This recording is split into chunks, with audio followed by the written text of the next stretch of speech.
ti máa gbọ́ mi. Fágbóhùn Abidemi pírẹsẹ̀ntà orúkọ tèmi jẹ́ ọmọkùnrin ló sùn lẹ́nu nígbà tí ó ṣòwò ọlọ́run náà kò mọ̀ bíbẹ̀ kò mọ̀ bíbẹ̀ bí wàá yan ọmọ lédè tó mú èdè lédè pé táwọn lédè gbédè tẹ́sí bẹ̀ sí ní kórìíra bọ̀ àgbà ńlá ayé ọmọ méjìlélẹ́kùn tó kò bá ṣe sí àṣìṣà.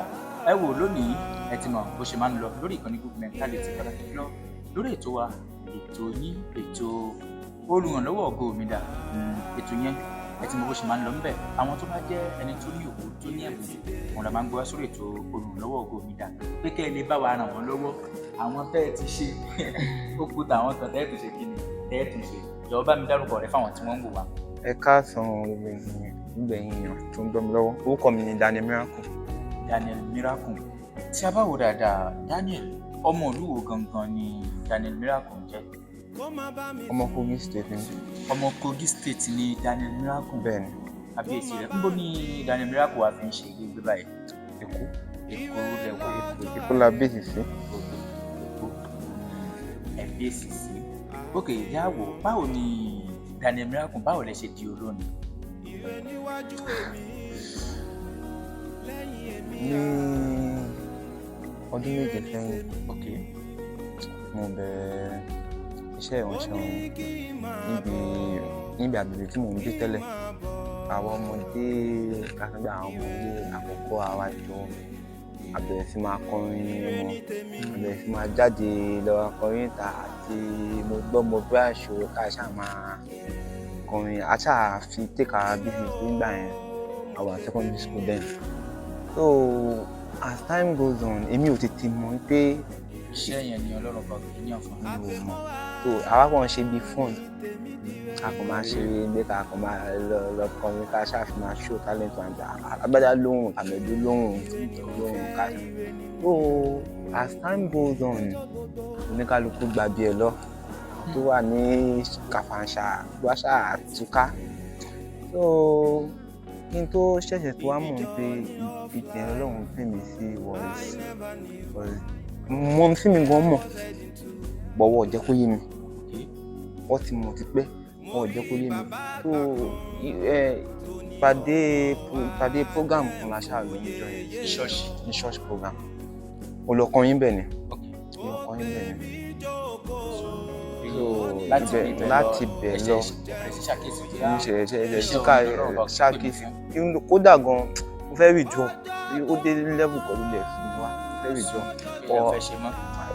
wàhálà iṣẹ́ ọ̀run òkè ó lẹ̀ fún mi wá ń gbà kan as time goes on mo ṣe àwọn ìpè mi gangan ni ọ̀tọ̀ ní kéèyàn kóhùn yàn kéèyàn máa kọrin kéèyàn máa kọrin ọ̀tọ̀ ní pé kó jẹ́ pè ẹ́ tó bá ti jẹ́ pè ẹ́ nǹkan tó bá need fún ẹ nǹkan tó bá need láti fi sustain ẹ o ò ní mọ bó ṣe máa ṣe Ọlọ́run á ṣáà máa gba ọ̀nà ẹ̀ yọ. Jẹ́ ká tún wo bíbá yìí ṣé nílé yín ṣé ẹnìkan wà ńbẹ̀ tó jẹ́ olórin tẹ́lẹ̀ ní àbí sẹ́nìkan orí ìtẹ́ ló ti bẹ̀rẹ̀ àbẹ̀nìkan wà kò sẹ́nìkan tó wà nílé yín mo lẹ́ni àkọ́kọ́. ó lóhùn mi o ọ̀tún sẹ́nìkan tó ń ṣe.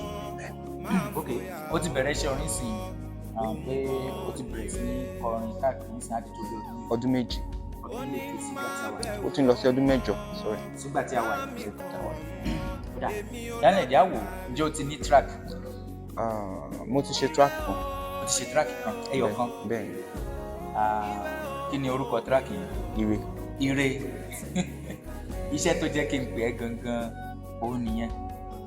Tí a bá wo iṣẹ́ yìí nígbà tí mo gbọ́ kò dàbí pé ẹni tí ò tí ì wọ studio kò kọrin rí ó ṣe orin jáde rí ló ṣe kí ni lọkọ àìmọye ìlú ti ń kọrin láti ìgbà tó ti pẹ́ tí mo ò ṣe irú iṣẹ́ tó smart tó wà òkè tó ìta ó yà mí lẹ́nu gan pé ìbéèrè mi wà lọ báyìí pé kí ló fún ẹ ní inspiration tó fi kọ orin yìí láti báwo ló ṣe ọgbọ́n eré tó make sense. Inspiration tó wà behind the ire àkọ́kọ́ máa ní Ọlọ́run ni èkejì ni wípé ẹ mọ̀ ní ọ̀tọ̀ ni kó máa compose orin bá ti wọ́n compose orin yẹn ó lè compose chorus fine ó normal kẹ́mi mọ́ gbé orin wá ire yẹn like tí máa ní kí n ṣe explanation ẹ̀ second solo yẹn ló kọ́kọ́ wá kí chorus gbọ̀ngàn tó wá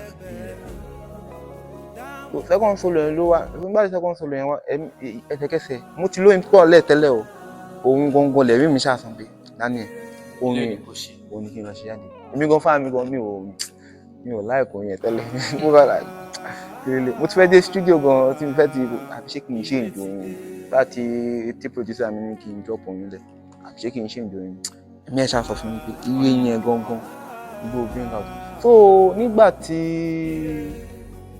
tí producer mi wá pè mí ìjọba ìbáni wà á lè pọ̀ ilẹ̀ náà mi ò tí get last solo yẹn mò ń dáná lọ́wọ́ ní kitchen nígbà tí tó sẹ́ńkù lẹ̀ nínú alẹ́ ló bọ́ sí tó alẹ́ tó bọ́ sí yẹn mo kọ́kọ́ compose solo kan mo wá lórí mi pé kí n wá solo kan spirit mi go against solo yẹn so last solo yẹn nígbà tó máa jáde èmi gan mo kàn déédéé kọ kí n tó wà like ẹ jẹ́ kí n tẹ̀ ẹ̀gbọ́n kan tó máa kọ mo wá tó wá lọ ṣe findings ẹ̀ fún àmì ní ẹ̀mí ọlọ́run ṣẹ̀ṣẹ̀ wá sọ fún mi pé tóun ò bá ṣe báyìí ń ṣe kinní kan ó ṣàwá ṣàlàyé ìdí tóun fi jẹ́ ire gangan ìdí tóun fi ṣeré yóò kọrin yẹn ní pé ire lèmi kí ire wá mi rí mi ò nù ìdí tóun fi jẹ́ ire gangan lòun fẹ́ jẹ́ kí n kọ síta káyé balẹ̀ mọ́ òun gangan ní ire yẹn o.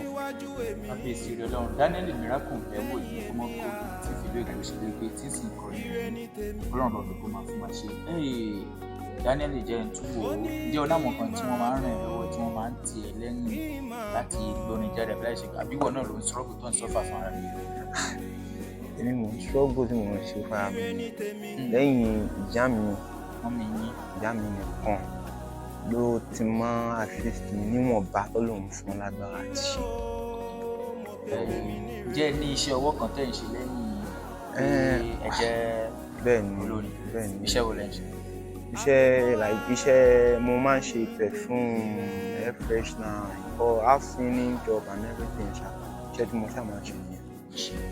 Òkè ǹjẹ́ o máa ń jáde lọ sí àwọn ìlú lọ́kọrin tí wọ́n bá pè é bóyá ẹnìkan pè é ní ìlú ìfowópamọ́ wa anywhere pé kò wá kọrin?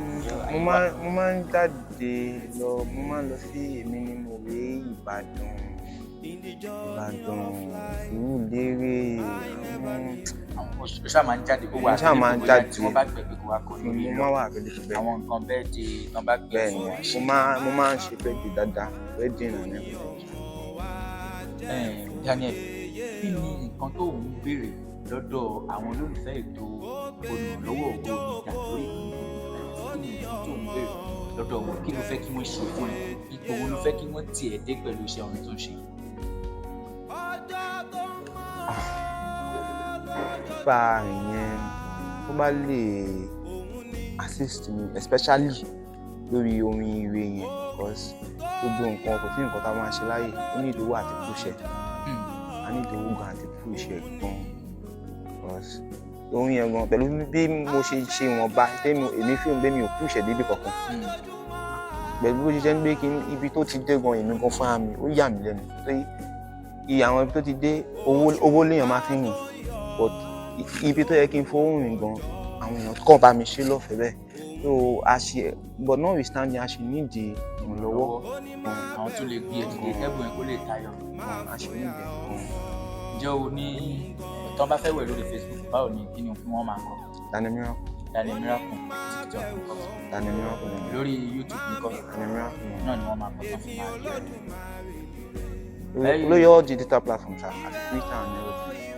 Daniel Miracle lè máa kọ ẹ lọ síbẹ̀ tó fọ́ iṣẹ́ ẹ̀ orin tó ń pè ní rẹ̀ yìí àwọn kan sọ pé wọ́kọ́ ló kọ́ torí ẹ̀ ló fẹ́ kó fún wa ní bó bá lè jẹ́ sólò kan náà tàbí ìní ẹ̀ bẹ̀rẹ̀ chorus kó fún wa káwọn èèyàn gbọ́ ń pa. kó má bá mi sùn kó má bá mi jí ire lọ́jọ́ ayé mi àti ìran mi ire níwájú èmi lẹ́yìn èmi ire ní tèmi ó ní kí n máa bọ̀ ó ire. Àbíyèsí rẹ̀ lọ́run ẹ̀yìn òun lè ti gbọ́ yìí òun gángan fún ara ẹ̀ ló kọ Daniel Miracle ẹja àjọsùn bèbí tí Ọlọ́run kan pè ní Olóde ẹ̀yìn lẹ́ẹ̀kan sí bá mi dárúkọ ẹ̀ fáwọn ará ilé kò tó di pé ìfẹ́ lè fi ètò. Daniel Miracle ni mo kọ. Daniel Miracle orúkọ tèmi Ìfagbọ̀n abẹ́ pírẹsẹ̀ntà pẹ̀lú ọ̀rẹ́ wa kí lórúkọ yín Táyéwò onílù alùlù ayọ̀ Táyéwò alùlù ayọ̀ náà wà pẹ̀lú wa níbí báyìí lónìí.